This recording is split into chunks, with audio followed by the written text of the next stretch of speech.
Bonjour.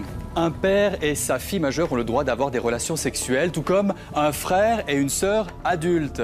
C'est ce que pense le Conseil fédéral. Dans le cadre de la révision du droit pénal, il propose de supprimer l'article 213 qui sanctionne l'inceste, un projet qui suscite une vague d'indignation et d'incompréhension. Le point sur les enjeux éthiques. De dire que finalement pourront se marier des gens qui s'aiment, même s'ils sont de même sexe, ce qui n'était pas le cas jusqu'à présent, ça va permettre plus d'épanouissement, plus de liberté, plus d'égalité dans la société. Il faut comprendre ça comme une avancée. Monsieur le Président, Monsieur le Premier ministre, Mesdames, Messieurs les ministres, Mesdames, Messieurs les députés, je dois avouer que je suis submergée par l'émotion. J'espère être capable de vous dire quelques mots. Je suis extrêmement reconnaissante à Monsieur le Premier ministre et au Président de la République de nous avoir offert l'opportunité de conduire cette très belle réforme, de la conduire avec force, de la conduire constamment avec la confiance du gouvernement. Combat pour l'égalité entre tous les couples de même sexe ou qui ne sont pas de même sexe, c'est un combat universel, quelle que soit son orientation sexuelle. Moi, j'ai participé à la première Gay Pride à Paris en 1985. J'y ai pas participé parce que je suis homosexuel, j'y ai participé parce que je suis un citoyen qui se bat pour l'égalité des droits.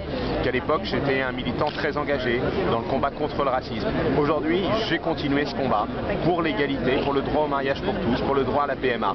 C'est pas une question d'orientation sexuelle, c'est une question d'adhésion aux valeurs d'égalité de la République. Alors, la genèse du concept ABC de l'égalité filles-garçons est partie d'une expérience personnelle, une expérience de terrain, puisque je ne suis pas une universitaire, je n'ai pas encore eu la chance de pouvoir écrire et d'écrire tout ce que j'ai pu expérimenter.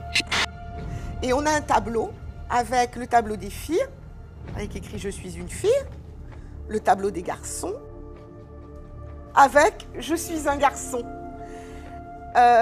En soi, il n'y a rien de gênant.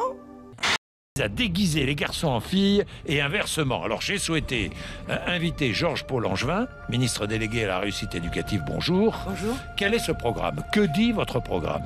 Eh bien, il ne s'agit évidemment pas de nier la différence des sexes. Ce n'est pas notre propos.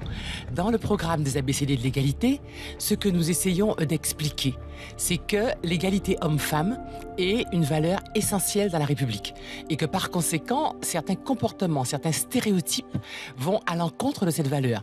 Par exemple, ce n'est pas parce qu'on est une femme qu'on est destiné obligatoirement à passer l'aspirateur. Quand on est une femme, très souvent, on se cantonne dans les choix professionnels. Nous avons des filles qui sont brillantes à l'école et qui, lorsqu'elles s'orientent, choisissent des métiers, souvent, qui ne sont pas des métiers dans lesquels elles vont pouvoir s'épanouir et gagner leur vie. Donc les ABCD de l'égalité sont là précisément pour transmettre des valeurs de la République, mais il n'est pas question de faire une éducation sexuelle. Il n'y a aucun cours d'éducation sexuelle en maternelle ou dans le primaire. Absolument pas. Mais pour expliquer qu'il ne faut pas tout mélanger, qu'il y a l'ABC d'égalité qui est là pour justement pousser nos enfants un peu plus loin dans les études et pour plus tard pour avoir une égalité entre filles et garçons. Rassurer. La majorité des gays traînent avec beaucoup de filles. C'est pas parce qu'on avance dans le temps que les choses s'arrangent. C'est parce qu'on éduque, c'est parce qu'on explique et on est au début seulement des explications sur l'orientation sexuelle. Quand on parle de théorie du genre, on voit bien qu'il y a une méconnaissance de ce sujet. Il n'y a pas une théorie du genre, il y a plusieurs théories qui sont enseignées dans les universités. Ça commence aux États-Unis avec Judith Butler, qui s'était inspirée de Simone de Beauvoir. Donc je rappelle que la dite théorie du genre trouve ses origines quand même dans la philosophie française. Et puis il s'agit simplement de promouvoir l'égalité filles-garçons à l'école, sachant qu'il y a quand même aujourd'hui dans les écoles maternelles, il existe encore des jeux qui sont marqués de manière sexuée, qui vont effectivement entretenir chez les jeunes filles l'idée qu'elles vont s'orienter vers des travaux domestiques par des jeux à la dinette, etc. ou des garçons dans des jeux de construction davantage. Et puis les manuels scolaires mettent beaucoup en avant les héros qui sont des héros majoritairement masculins.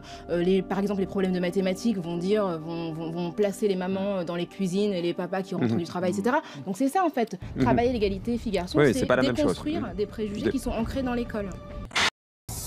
C'est vraiment une question d'éducation, la lutte contre l'homophobie, qui a des conséquences assez graves après et au collège.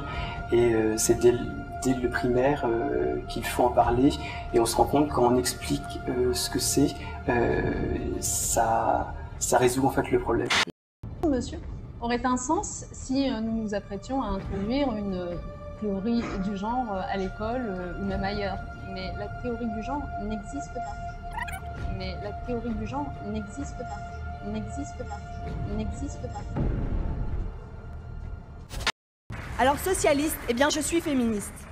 Et je le dis ici tranquillement, parce que je pense que nous devons assumer les différences entre les femmes et les hommes.